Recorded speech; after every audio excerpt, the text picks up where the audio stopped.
মানে एयर থেকে hi hi is poking me is it okay আমরা এখন इतने दूर आए हैं आते आते हमने कितने इंडियंस देखे यहाँ पर 50-60 জন ইন্ডিয়ান্স এখানে মানে আমরা দেখেছি এখনো পর্যন্ত নিচ থেকে উপরে আসতে গিয়ে।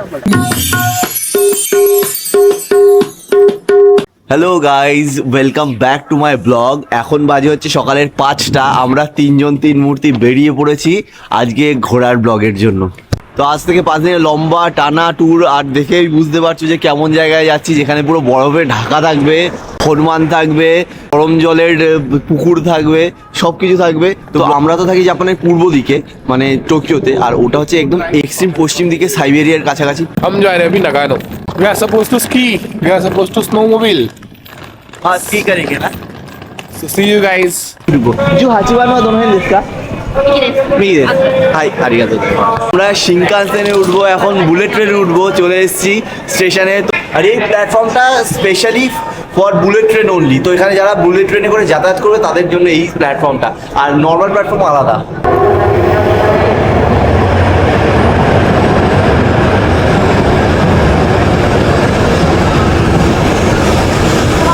আমাদের টিকিট রয়েছে 27,000 টাকা করে এক একজনের, তবুও সিট তো পেলামই না। তারপর এমনভাবে এখানে সব ভিড়ে দাঁড়িয়ে আছি যে ট্রেনও পাওয়া যাবে কিনা সন্দেহ। এক একটা ট্রেন এত প্যাকড আপ যখন উঠতেও দিচ্ছে না ট্রেনে। এই যে এদের এখন ঢোকাচ্ছে ভেতরে। আমরা 1-1.5 ঘন্টা লাইনে দাঁড়িয়ে আছি ট্রেনের জন্য। কারেন্ট ইভেন ইমাজিন কি হোয়াট হ্যাপেন্ড। মানে এরকমভাবেও যে এখানে জাপানে অবস্থা হয়, দেখো ভেতরে পুরো লোক ভর্তি গিজি করছে। কোথায় যে ঢুকবো আর উই ডোন্ট নো।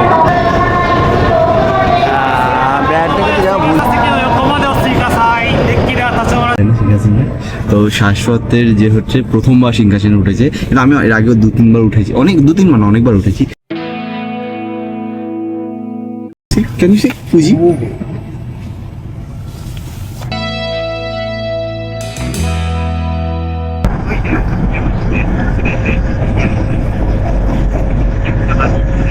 একটু রাগ হচ্ছে, কেননা এতগুলো টাকা দিয়ে টিকিট কাটার পরেও আমাদেরকে দাঁড়িয়ে এইভাবে ভিড়ের মধ্যে শিনকানসেনে মানে বুলেট ট্রেনে চড়ে যেতে হচ্ছে। কিন্তু তার থেকেও বেশি এক্সাইটমেন্ট রয়েছে নতুন জায়গায় যাওয়ার, নতুন কিছু এক্সপ্লোর করার। যারা বসে আছে তারাও 27,000 টাকা দিয়ে কেটেছে, আমরাও 27,000 টাকা দিয়ে কেটেছি। এটাও 2 ঘন্টা এরকম দাঁড়িয়ে আসলাম, এসে এখন সবে পৌঁছালাম। বাট দ্য থিং ইজ, এখন যেহেতু ছুটির সময় সবাই ঘুরতে বেরিয়ে গেছে, কেউ বাড়িতে নেই। তো এরকম অ্যাডজাস্ট করে নিতে হয় আমাদেরকে সবাইকে। ও शिनकानसेन का सफर कैसा था? बहुत बढ़िया, बहुत भीड़ था। शाश्वत, शिनकानसेन का सफर कैसा था? बांग्ला बोलते पारे ना, बुझते पारे। আমরা পৌঁছে গেছি নাগানো স্টেশনে, and this is our first day in Nagano. আর আমরা এরকমভাবে 4টে দিন থাকবো। পেছনে আমরা দিশা খুঁজছে। এর আগে কি হতো, আমি সব কিছু দেখতাম কোথায় যাচ্ছি কি না যাচ্ছি, দেখতে হয় কেন নতুন জায়গা আসলে এরকম করতে হয়, ম্যাপ ট্যাপ দেখে চলতে হয়। এখন যেহেতু আমি ব্লগ করি সবসময়, ব্লগের মধ্যে আমার মাইন্ড থাকে, তো তাই জন্য এখন আম্বা ইনচার্জ রয়েছে। তো আমাদের এই ট্রিপের ইনচার্জ কে? আম্বা। এখানে কিন্তু ভালোই ঠান্ডা, আমার হাত পুরো ফ্রিজি হয়ে গেছে। তো স্টেশন থেকে বেরিয়ে আমাদের যে হোটেলটা মোটামুটি 15 মিনিট দূর, কিন্তু আমরা ঠিক করলাম যে যেহেতু সময় এখানে লাইট চলে যাবে, এখন ঠান্ডার সময় তাড়াতাড়ি আলো টালো চলে যাবে, তো আমরা ঠিক করলাম যে আমাদের যে লাগেজ রয়েছে সেটাকে একটা লকারের মধ্যে রাখবো। স্টেশনের মধ্যে এখানে লকার পাওয়া যায়, যেখানে তুমি লাগেজ রেখে ওটাকে লক করে যেতে পারবে, টাকা লাগে অবশ্যই। তো সেখানে রেখে আমরা আপাতত ঘুরবো, ঘুরে তারপরে বিকেলবেলা চেক ইন করবো ওখানে। अभी हम जा रहे हैं कॉइन लॉकर में, हमारा लगेज रखते हैं। हाँ। बट जब फर्स्ट टाइम जापान में आया था, हाँ। कॉइन लॉकर कंसेप्ट देखा मैंने, हाँ। लेकिन अपने कॉइन्स को लॉक करता होगा। technically सोच सकता फिर है। मैंने जब थोड़ा ट्रैवल किया तो मुझे लगा हर जगह पे बहुत सारे कॉइन्स दे रहे थे लोग। हाँ। तो आई थॉट कि हाँ शायद इसीलिए इतने सारे कॉइन्स मिलते हैं, इसको लॉक करने के लिए फिर कॉइन लॉकर होगा। हे भगवान। Then when I went on trips तब पता चला कि हाँ वो तो लगेज रखने के लिए होता है, आप कॉइन्स देख के लगेज रख सकते हो वहाँ पे। কি অবস্থা।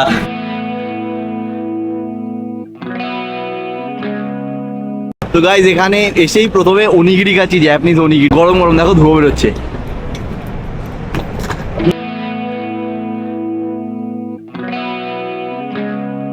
দেখো এই রাস্তা দিয়ে যাচ্ছি, গাড়ির ওপরে পর্যন্ত বরফ, কিভাবে চারিদিকে বরফ পড়ে রয়েছে।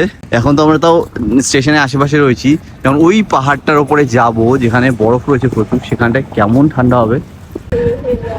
क्या है अम्बा वो? चिकन भी लगा था यहाँ से ऐसे। はい、お願いします。ごめんなさい、この判定で、はい。তো আমরা এখন বাসে করে আমাদের যেখানে স্টেশন, প্রায় 1 ঘন্টা এখান থেকে ট্রাভেল করতে হবে আমাদের মেইন জায়গাতে পৌঁছতে হলে, যেখানে গিয়ে আমরা বাঁদরের সাথে নাচবো। হ্যালো গাইজ, তো আমাদের বাস এখন ছেড়ে দিয়েছে স্টেশন থেকে, আমরা মাঙ্কি পার্কে যাচ্ছি। তো পরে মাঙ্কি পার্কে আবার দেখা হবে তোমাদের সাথে।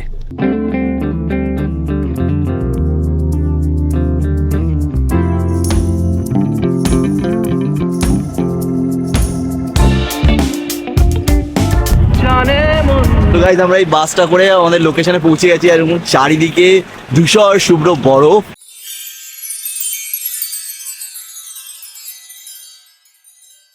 একদম সাদা না চারিদিক, তাই জন্য রোদের জন্য চোখ পুরো চিকচিক করছে। क्या है तेरे हाथ में अम्बा? ये मंकी पार्क का मैप मैप मंकी दिखेंगे आपको यहाँ पे। ये ऐसे ऐसे मंकी दिखेंगे।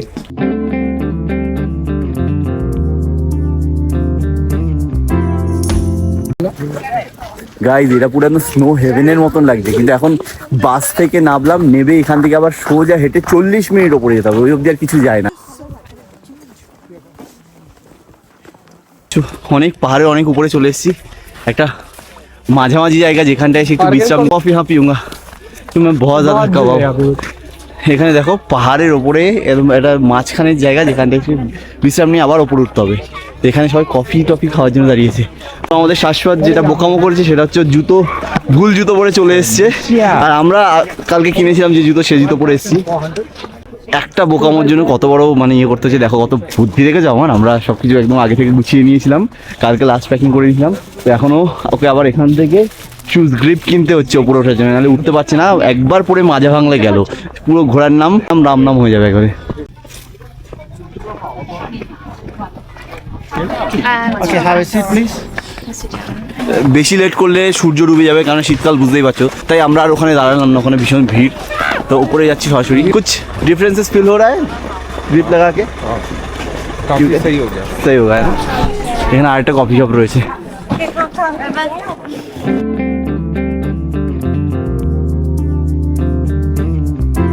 তো চলে এসেছি মাঙ্কি পার্কের কাছাকাছি। ওয়াও, পেছনে দেখো, isn't it beautiful? It's 1.6 কিমি মোর। এখন 1.5 কিলোমিটার পাহাড়, দেখতে ভালো। आगे के लोग रुके हैं। চল না, পাহাড় দেখতে খুব সুন্দর, কিন্তু পাহাড়ে ওঠা Stairs के नहीं। is like, oh my god.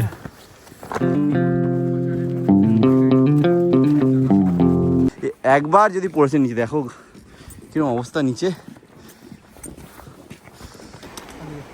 ये देखो हर जगह पे দেখো বন্ধুরা, নিচে ওখানে একটা স্টিম বেরোচ্ছে, মানে এখানে ওই গরম জলের বাষ্পের এত প্রেশার যে ওখান থেকে ওরকমভাবে বেরোচ্ছে, মনে হচ্ছে যেন ট্রেন চলছে, ট্রেনের সিটি পড়ছে। তো আমরা ফাইনালি বাঁদর দেখার জন্য বাঁদর হয়ে চলে এসেছি ঝুলে ঝুলে পাহাড়ের ওপরে।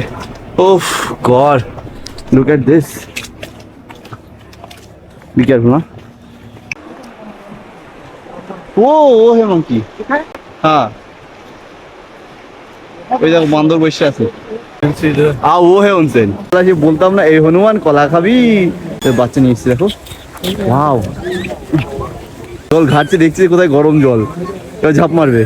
মা যাইও না যাইও না, এই ঝাঁপ মারছে। তো বেসিক্যালি এটা পাহাড়ের মাঝখানে অবস্থিত একটা হট স্প্রিং, যেখানে গরম জল রয়েছে, আর চারিদিকে যেহেতু বরফ, আর এই বাঁদরগুলো এখানে এই গরম জলের মধ্যে এসে রিল্যাক্স করে। গেস করতে জলটা কত গরম হতে পারে আমি জানি না, এখানে কোথাও লেখাও নেই কত গরম, কিন্তু এরকম ভাবে ধোঁয়া বেরোচ্ছে, আর বাঁদরগুলো এসে যখন বসে আছে কত গরম হতে পারে, কমেন্টে বলো আমাকে।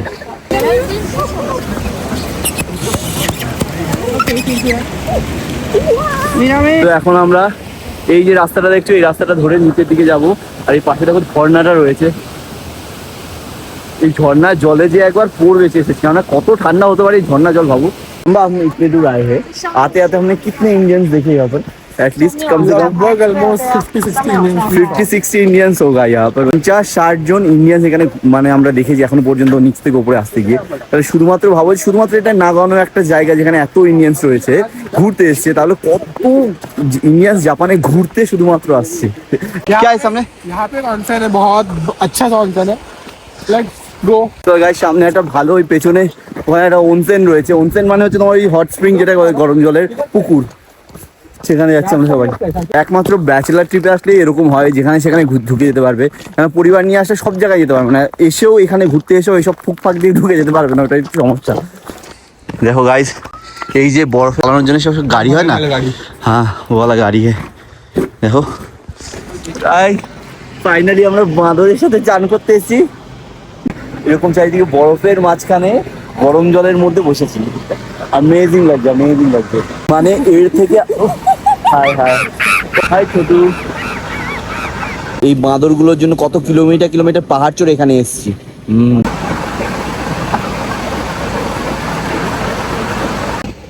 জলের মধ্যে কেমন একটা গন্ধ, মুতে রেখেছে মনে হয় জলের মধ্যে। বাহ, शर्म नहीं आ रहा, लड़की बंदर के साथ नहा रहा है, उसको वो अपने पति को जाके कंप्लेन कर देगा। कह रहे हैं मैंने थोड़ी ना बोला है। তো গাইজ, এই যে কুড়ে ঘরটা ছিল, এখানে ন্যাচারাল স্প্রিং আমরা তখন চান করলাম দেখলাই বাঁদরের সাথে। তো এখান থেকে এখন আবার ফিরে যাচ্ছি, আমরা বাস ধরবো, বাস ধরে আমরা আবার হোটেলে যাবো। সত্যি কথা বলতে এটা বেস্ট এক্সপিরিয়েন্স ছিল, এরকম ন্যাচারাল একটা জায়গা যেখানে পাহাড়ে চারিদিকে বরফ পড়ছে, হট স্প্রিং রয়েছে এবং তার সাথে হনুমান বাঁদর যাই বলো, লালমুখো বাঁদরগুলো আমাদের পোদ দেখাচ্ছে, তার মধ্যে গরম জলে স্নান করছি। বেস্ট এক্সপিরিয়েন্স ভাই, বেস্ট ব্লগ এটা আমার এখনো পর্যন্ত। তো গাইজ, ওপর থেকে এই মাত্র নামলাম, এখন নামার সময় মোটামুটি 1.5 ঘন্টা মতন লেগেছে, ডবল লেগেছে, কারণ এত পিছল ছিল। আমরা অনেকবার পড়ছি, আমরা তিনজনই বারবার করে রিপিটেডলি পড়েছি, তারপর সেই তিনজনে মিলে হাত ধরাধরি করে এসেছি। তো এখন এখানে এসে পৌঁছালাম, এরপর বাস ধরবো, বাড়ি যাবো। তো গাইজ, আমরা এখানে যাওয়ার সময় এক্সট্রা লাগেজ হয়ে যাচ্ছিল বলে আমাদের হাতে যা ছিল এখানে পুঁতে রেখে গেছিলাম, এখন শ্বাসপাস সেটা বের করছে। मिल गया। তো গাইজ, আমরা এই ট্রেনটা করে আসলাম, যার সামনের সিটে কোনো ড্রাইভারই ছিল না, মানে আমরাই চালালাম গাড়িটাকে। হ্যালো, আমরা এখন একটা রেস্টুরেন্টে এসেছি, যেটা ভেজিটেরিয়ান রেস্টুরেন্ট, স্বাস্থ্যের জন্য আসা হয়েছে। তো এখানে আমরা জাপানিজ ভেজিটেরিয়ান ফুডসগুলো ট্রাই করবো, অর্ডার করে বসে আছি। তো গাইজ, আমি এই ভেজিটেরিয়ান ডিশটা অর্ডার করেছি, যার মধ্যে আমি এক্সট্রা স্পেশালি এই চিংড়ি মাছের একটা বড়া আলাদা করে নিয়েছি। তো এটা আজকে রাতে আমার ডিনার। আমরা আমাদের হোটেলে চলে এসেছি, হোটেলটা পুরো অ্যাস্থেটিক, মানে ভেতরটা তো এরকমই লাগবে। অ্যান্ড চলো, এরপরে এডিট করবো, আপলোড করবো, অ্যান্ড দেন ঘুমাবো, একটু স্নানও করবো। ভিডিওটা এখানে শেষ করছি, বাই।